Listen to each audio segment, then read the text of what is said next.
Imaginez un instant qu'un chasseur conçu dans les années 1970 ridiculise publiquement l'avion de combat le plus cher de l'histoire de l'humanité. Un programme à 1700 milliards de dollars. Un avion que le Pentagone présente comme invincible. Et pourtant, lors d'exercices aériens récents, des pilotes américains sont revenus au sol, avec une expression que personne n'avait anticipée. Pas de la fierté, de la stupéfaction, parce qu'un Delta français vieux de 40 ans venait de leur coller une leçon magistrale en combat rapproché. Le Mirage 2000, ce vétéran des cieux que beaucoup considéraient comme un avion en fin de vie, vient de prouver quelque chose que l'industrie de défense américaine refuse d'admettre publiquement.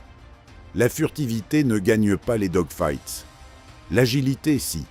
Et dans ce domaine précis, la conception française possède un avantage que des décennies de technologie américaine n'ont jamais réussi à reproduire. Comment un chasseur à 25 millions d'euros peut-il humilier une machine à 80 millions de dollars? Pourquoi les pilotes de l'armée de l'air et de l'espace sourient quand on leur parle du F-35 en combat tournoyant? Et surtout, que révèle cette confrontation sur l'avenir réel de la guerre aérienne? Aujourd'hui, nous décortiquons la vérité technique derrière ce qui est probablement l'humiliation la plus coûteuse de l'histoire de l'aviation militaire. Pourquoi le Pentagone a misé sur la mauvaise doctrine?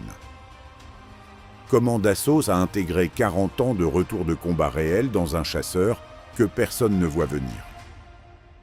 Et pourquoi les généraux européens commencent discrètement à reconsidérer ce que signifie vraiment la supériorité aérienne?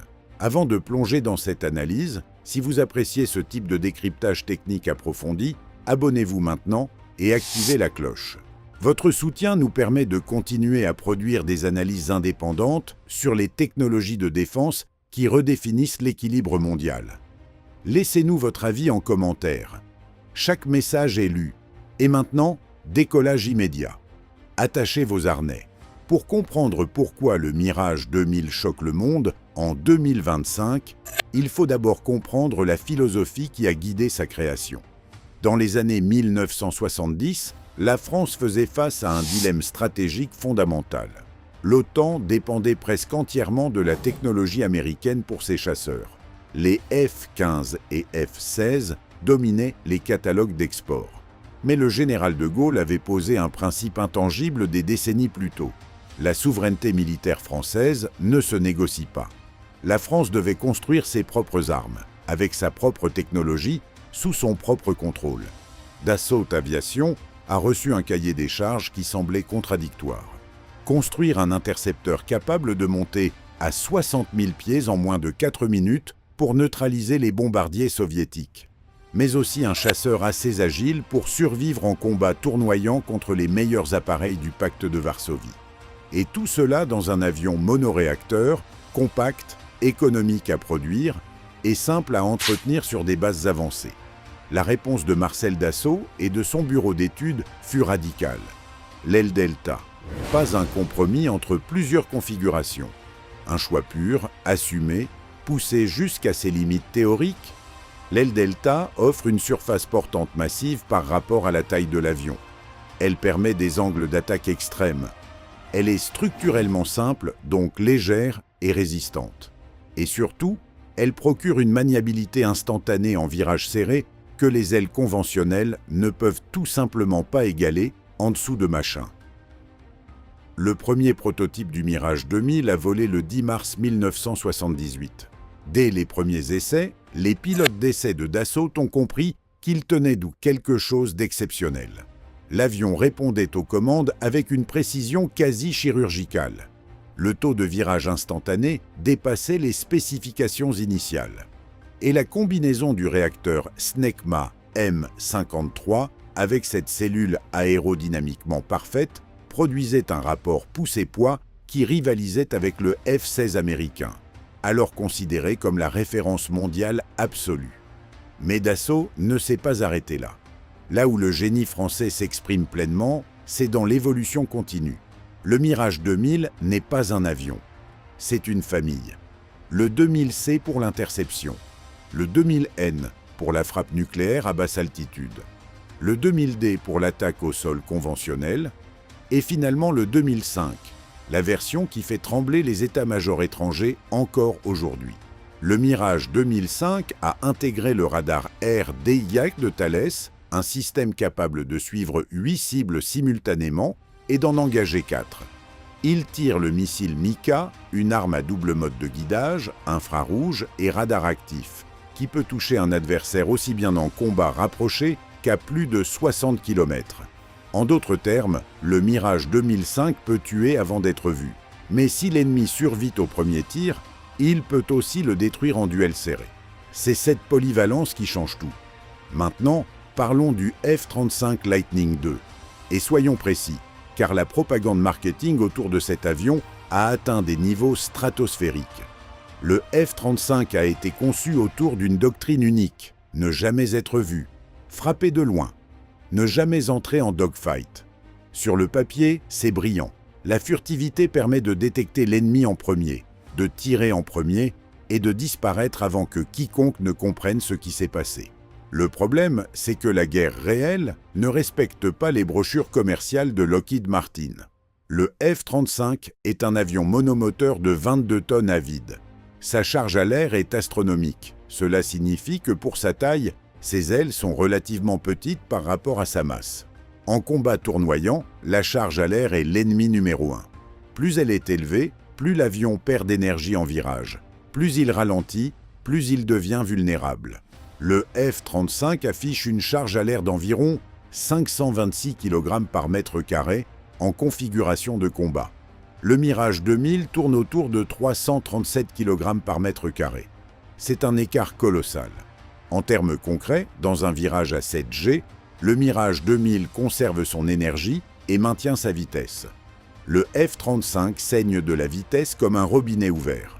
Ajoutez à cela le rapport poussée-poids. Le Mirage 2005, avec son M53P2, produit un rapport proche de 1 pour 1 en configuration RR légère. Le F-35A, avec son Pratt et Whitney, F-135 produit environ 0,87 pour 1 dans une configuration comparable. Cela signifie que le Mirage 2000 peut accélérer verticalement. Le F-35, non. Pas sans perdre une quantité significative d'énergie qu'il ne peut pas récupérer rapidement. Mais le véritable fossé se creuse dans un domaine que les ingénieurs de Lockheed Martin ont délibérément sacrifié. Le taux de virage instantané. Le Mirage 2000, grâce à sa configuration Delta et ses commandes de vol électrique, conçues par Dassault, peut pivoter son nez vers une cible avec une rapidité qui dépasse ce que le F-35 est physiquement capable de reproduire. Le nez du Mirage pointe, verrouille et tire pendant que le F-35 essaie encore de tourner. En dogfight, celui qui pointe en premier tire en premier. Et celui qui tire en premier gagne. Les exercices aériens récents ont confirmé cette réalité de manière spectaculaire. Lors de manœuvres combinées entre forces françaises et américaines, les Mirage 2005 de l'armée de l'air ont été opposés à des F-35A de l'US Air Force dans des scénarios de combat visuels rapprochés. Les règles d'engagement simulaient un environnement où les deux camps s'étaient mutuellement détectés et où le combat avait dégénéré en duel rapproché, exactement le scénario que le Pentagone jurait ne jamais arriver. Les résultats ont été dévastateurs pour la doctrine américaine. Les pilotes français, exploitant l'agilité supérieure du Delta et la létalité du Mika infrarouge en combat court, ont accumulé des ratios de victoire qui ont forcé les commandants américains à classer les rapports détaillés. Ce qui a filtré dans les cercles de défense a suffi pour provoquer un séisme discret, mais réel dans les doctrines d'acquisition de plusieurs pays de l'OTAN. Il ne s'agit pas d'un incident isolé. L'Inde, qui opère le Mirage 2000 depuis les années 1980, a rapporté des résultats similaires à de nombreuses reprises.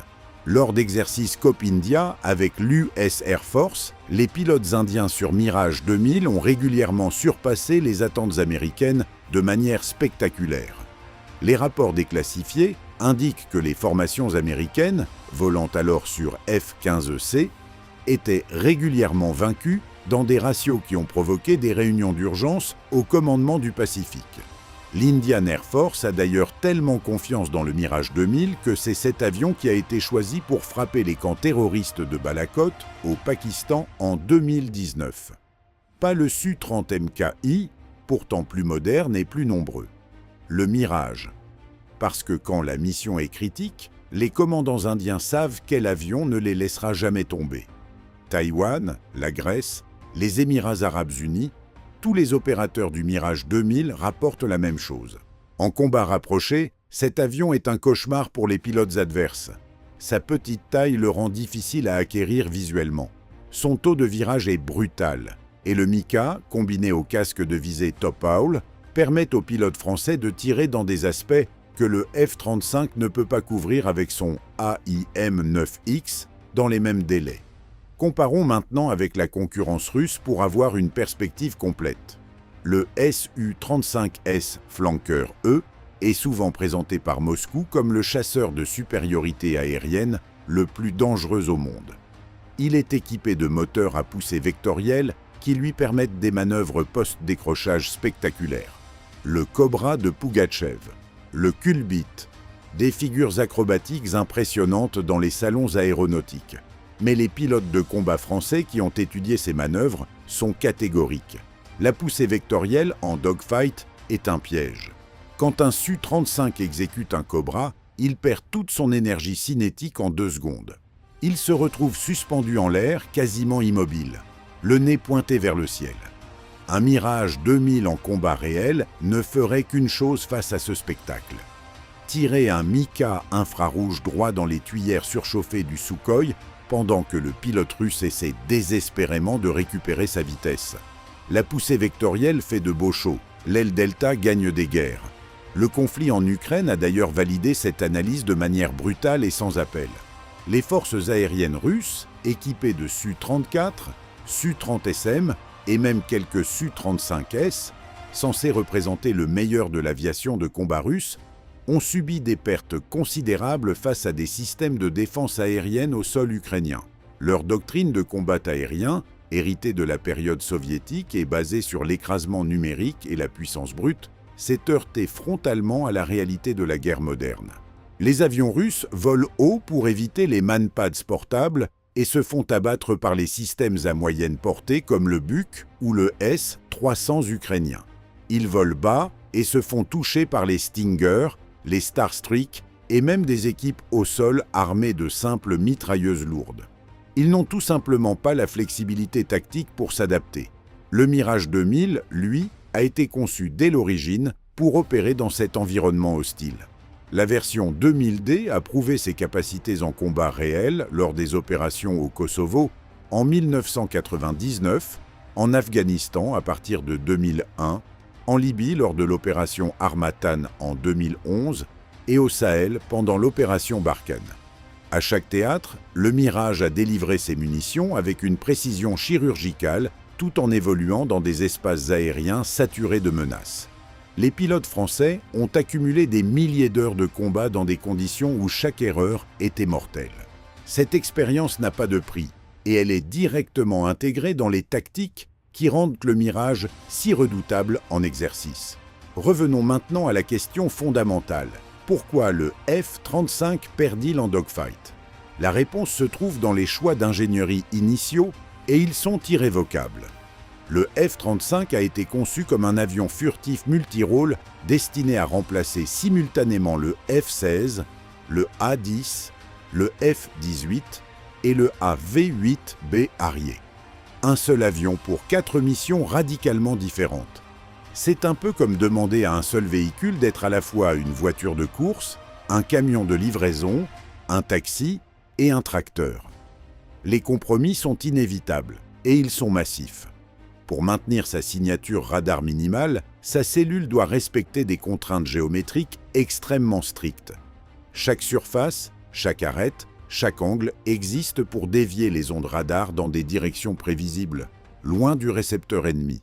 Cela impose des compromis aérodynamiques sévères que toute la puissance de calcul embarquée du monde ne peut tout simplement pas compenser.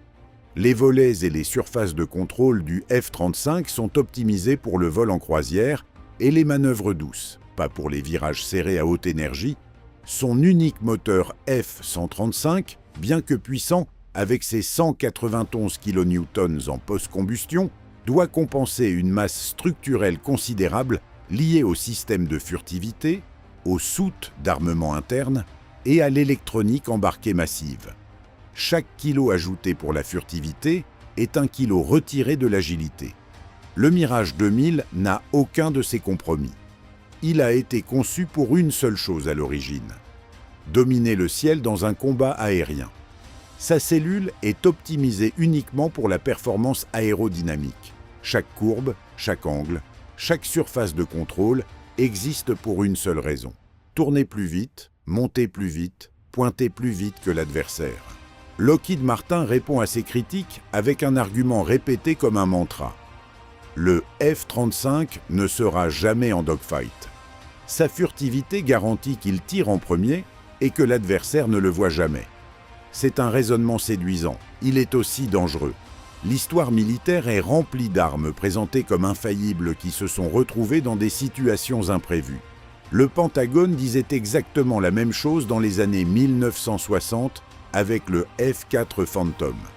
Pas besoin de canons, les missiles suffiront. Le combat rapproché appartient au passé. Le Vietnam a prouvé le contraire de manière sanglante. Des pilotes américains se sont retrouvés en dogfight sans canon face à des MiG-21 nord-vietnamiens, des avions soviétiques bien plus petits et plus agiles, et les pertes furent si catastrophiques que l'US Navy créa en urgence le programme Top Gun pour réapprendre à ses pilotes l'art du combat tournoyant. Un art que le Pentagone avait déclaré obsolète à peine 5 ans plus tôt. Aujourd'hui, le même schéma se répète. La guerre électronique évolue à une vitesse vertigineuse. Les systèmes de brouillage russes et chinois deviennent de plus en plus sophistiqués. Les réseaux de capteurs distribués progressent. La possibilité qu'un adversaire détecte un F-35 à courte portée grâce à des capteurs infrarouges passifs, des radars en bande L ou des systèmes multistatiques n'est pas une hypothèse théorique. C'est un scénario que les planificateurs militaires sérieux intègrent dans leur wargame. Et quand un F-35 est détecté à courte portée, il se retrouve dans un combat tournoyant qu'il est physiquement incapable de gagner contre un adversaire agile. Contre un Mirage 2000, contre un Rafale, contre un Eurofighter Typhoon, le F-35 en dogfight est comparable à un lutteur de sumo face à un boxeur poids-plume. Il a la masse, il a la puissance, mais il n'a pas la vitesse de réaction. La France a compris cette vérité depuis longtemps. C'est exactement pour cette raison que Dassault a développé le Rafale comme successeur naturel du Mirage 2000, en conservant la philosophie fondamentale de l'agilité avant tout en ajoutant les capacités multirôles modernes. Le Rafale est en quelque sorte le Mirage 2000 poussé à sa conclusion logique. Canard plus aile delta, 2 moteurs au lieu d'un. Radar A, ESA, Thales RBE2. Fusion de données. Mais le même ADN de combat tournoyant coule dans ces circuits.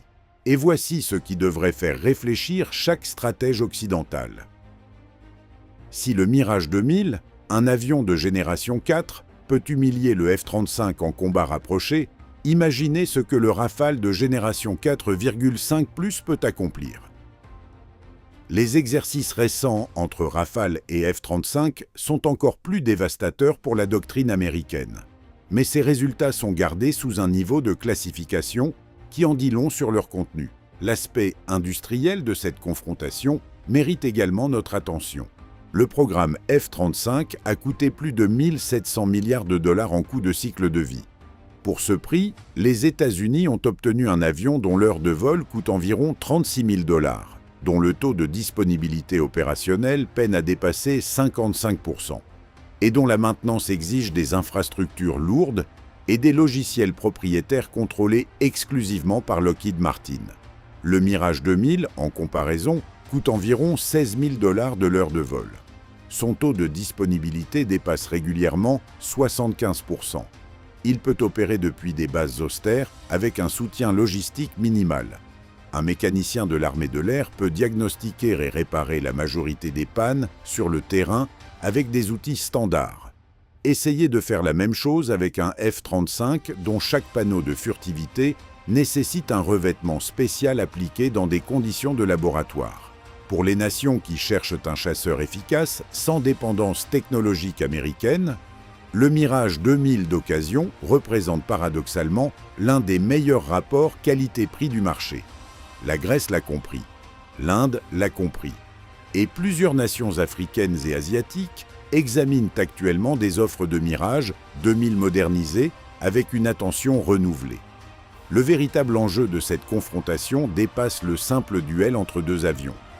Il s'agit d'un affrontement entre deux philosophies de guerre aérienne. La doctrine américaine repose sur la technologie comme substitut à la compétence. Si l'avion est assez furtif, assez connecté, assez automatisé, le pilote n'a besoin que de suivre les instructions de ses capteurs. C'est l'approche du système d'armes intégré où l'humain devient un opérateur. La doctrine française est fondamentalement différente.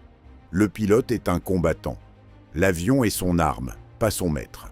La formation des pilotes de chasse français est parmi les plus exigeantes au monde.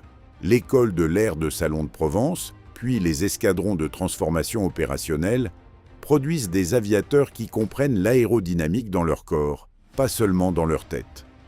Un pilote français sur Mirage 2000 exploite chaque degré d'angle d'attaque, chaque nœud de vitesse, chaque gramme de portance que sa machine peut offrir. Imaginez le scénario suivant.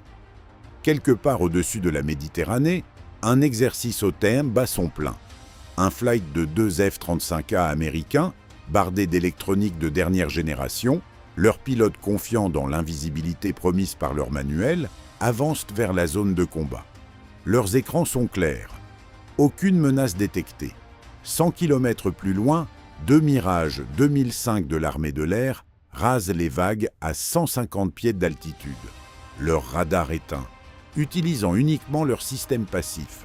Les pilotes français connaissent le profil radar du F-35. Ils savent exactement à quelle distance ils seront détectés. Et ils savent que cette distance est beaucoup plus courte que ce que les brochures de Lockheed Martin prétendent quand un adversaire sait où chercher. L'engagement commence à 40 km. Les pilotes français allument leur radar RDY pendant d'exactement 3 secondes. Juste assez pour obtenir une solution de tir valide. Deux Mika-EM partent vers les F-35, leur moteur fusée les propulsant à Mach 4. Puis, les radars s'éteignent instantanément et les Mirages plongent encore plus bas, disparaissant dans le fouillis électromagnétique de la surface maritime. Les F-35 détectent les missiles entrants, manœuvrent violemment, larguent des leurres électromagnétiques et des paillettes. Un des Mika est trompé par les contre-mesures. L'autre, guidé par sa propre tête chercheuse radar active dans les dernières secondes de vol, ignore les leurs et touche sa cible. Premier F-35 éliminé. Le F-35 survivant tente de localiser les Mirages. Mais à cette altitude, contre le clutter de la surface maritime, sa fusion de capteurs peine à isoler les petits deltas français du bruit de fond. Le Mirage exploite cet avantage.